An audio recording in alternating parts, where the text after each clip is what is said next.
Hello YouTube, in this redgamingtech.com video we're going to be taking a look at the Ouya, which is a console which proposes itself to be an open source Android system. It was doing the rounds on Kickstarter now, where the people basically who are trying to develop it asked for $1 million US. In case you're not sure how Kickstarter works, I'll briefly explain it to you. It basically works as in you have an idea for a game or something similar, and you really have a passion for it, but you know what, you're just lacking the capital. It's that simple. And so you estimate the amount it will cost you to finish and complete that project and get it up into the arms of, consumers, and you basically put that price tag on, and if people like the idea enough, they'll go ahead and donate money to you. It's that simple, and then you can put out your project for the world. It's quite simple, and it's how a lot of indie games now are getting started. Anyway, the gaming industry has been around, obviously, now for a long ass time. I don't need to explain that to anyone. However, the dominance of Sony, Nintendo, and of course Microsoft are pretty much indisputable. It's, they've got a cast iron grip on it.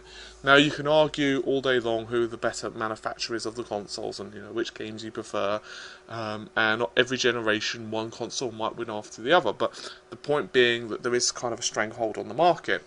Now, that's not necessarily a bad thing, and I don't want to come across as I hate any of the consoles, because I don't. I own all three, and I love all three, and predominantly I'm also a PC gamer, as you guys know, who regularly tune into the channels. But news of this console is fairly simple. It's basically a designer and creator wants to make an Android backbone, so in other words, it'll be using the Android operating system, and they want it to look nice and pretty, so similar to the Wii in that respect, with lightweight and looks good. And also, it's only going to be retailing for, wait for it, $99. That's right, so about $100, and you'll have yourself a console where the games will be free to play for the most part. It will also be a free development kit, so anyone who wants to develop on the system. They even plan to encourage hacking. So, in other words, if you want to open that sucker up and you want to figure out if you can overclock it or improve upon it, then you go right ahead and you do that. There's going to be no being banned for opening up the console. Now, that's going to be a bit curious of how piracy is going to work, because some games manufacturers, such as Mahjong, who are of course responsible for producing games such as, well, you might have heard of it, Minecraft, are planning to possibly contribute to the system. They're at least seeming quite, what's the word I'm looking for, open to the idea. The console's developers are saying that smartphones and tablets are getting all the new titles, and they are what's hot, in quotations, and the console market is pushing developers away, and they are basically saying that the creativity of titles now is taking a hit, and I can somewhat agree on that. I'll get into my own thoughts later on, but And anyway, moving on, they said that the prices should be coming down of this stuff, and basically they want to bring the creativity into things. They also say that the console is going to be the controller is going to be a love letter to console gaming.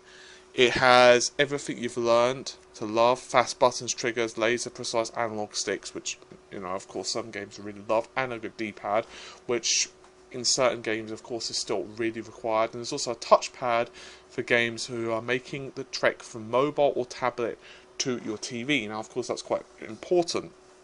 If, for example, they were to port, say Angry Birds over, then it would be pretty damn awesome if it could still have the touch functionality. This basically means that people who are developing games for the Android platform, such as, well, the absolutely massive plethora of games that we'll actually be able to have on here. Now, it's not quite sure how they're going to make real large amounts of money. One of the ways, of course, is, and I'm talking to developers, they could obviously charge over the Android marketplace, and also they could release free-to-play games, which would be pretty much adopting the advert mentality. In other words, you can have the free version of Angry Birds, of course, and there are, well, adverts pretty much all over the screen at some points, and of course you are almost inherently going to click on it. Now, I personally don't really play Angry Birds, but there are, of course, similar games, and of course, if you want, say, power-ups or whatever, then, you know, you can go ahead and pay for those.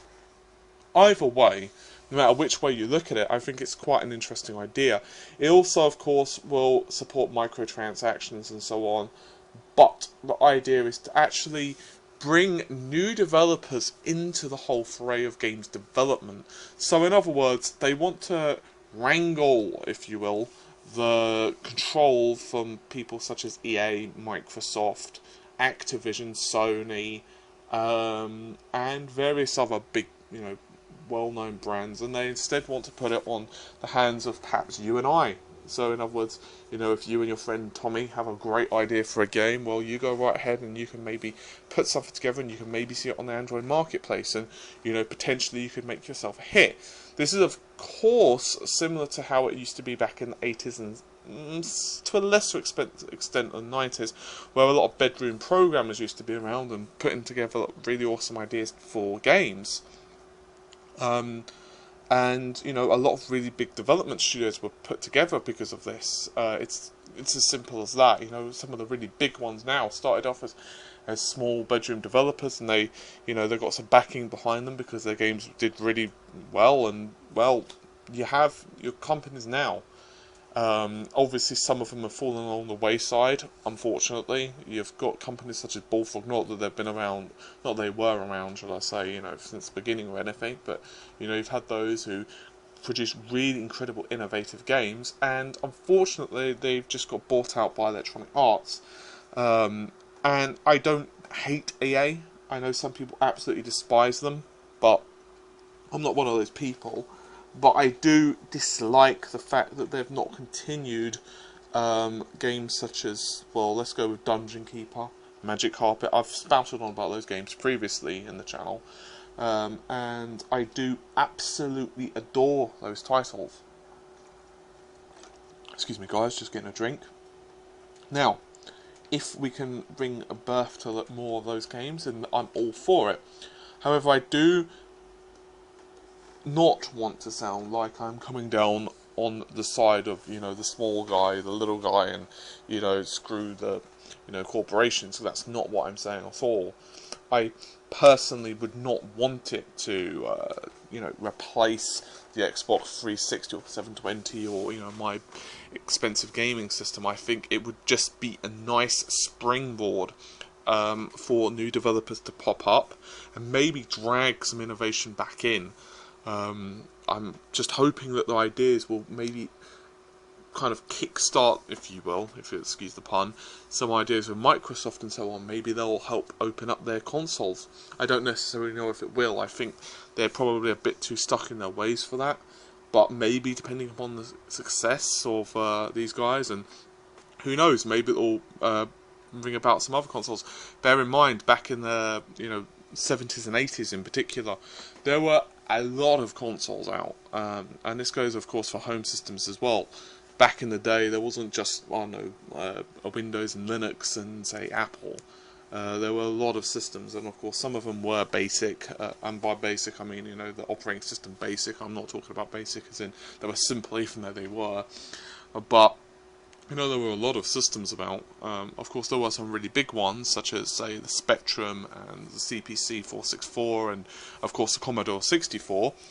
But there were also, you know, lesser-known titles, and the same thing definitely goes for, well, consoles back then. There were a lot of consoles that was being released, and to be fair, a lot of them fallen by the wayside. They just weren't popular. They died.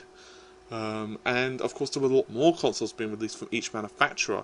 I'm not going to bother to go into it too in depth in this video because I could make this video extremely long, and I just wanted to release a quickie, so to speak. But Is it me or is anything I'm saying kind of dirty at this point? Anyway, that's not the point. Where was I? Oh yes. What I was basically saying is that there were so many consoles being made from, you know, manufacturers, and of course back in the day there was, you know, the Mega Drive 1 and Mega Drive 2, which were origins of course of the same console, and a couple of versions of the Master System and various other systems, but there were also a lot of Atari systems that were released, such as the 7600, I think the 5000 series, the 2600 series, and I'm pretty sure I'm forgetting, you know, one or two as well, but you know, all of them were released at, you know, over a certain period of time, but certainly nowhere near the life of the consoles now, you know, where you get an Xbox 360 and, you know, that thing's going to last you 6-7 years. They're released over a lot shorter lifespans. Generally, obviously there were exceptions before anyone says anything, but back then the industry used to move a lot faster. Now, things are a bit slower, and particularly in the innovation series. You know, back then a little company would spring up, release a game, maybe get gobbled up by a bigger player, or maybe, you know, that game was really big and did really well, and they would become a big player themselves, or they would just, you know, sink into oblivion. I know I'm rambling a little bit in this video, you'll have to excuse that. Just the idea of it just kind of intrigues me a little bit. It very much could be a good shot in the arm for the gaming industry, which I don't feel is exactly stagnating per se, which some people might accuse it of being stagnant. I still think there is some really great games. You could argue that Mass Effect doesn't do anything particularly unique, but I think it tells the story in a very good way. Some of Blizzard's games, same thing. I think there's still innovation there. There is still innovation in the gaming industry. It's just sometimes you have to look for it a little bit. And under the Call of Duties, which I'm not ragging on before anyone comments, I don't, you know, hate Modern Warfare or Call of Duty or any of those titles. I know some people, you know, have a hatred for them because they feel they represent very copy and paste kind of releases, but you know, I still think they're great games, and that to me is much more important than a concept being completely new. There is, of course, always going to be innovation, which you can generally look towards smaller studios. Amnesia, for example, was incredibly popular. If you guys haven't checked out Amnesia, which I'm pretty sure most of you have by now, or at least seen how it runs, then, you know, I encourage you to do so. And the idea is that you're so helpless, yet it works really well. So we'll have to see games such as Limbo as well.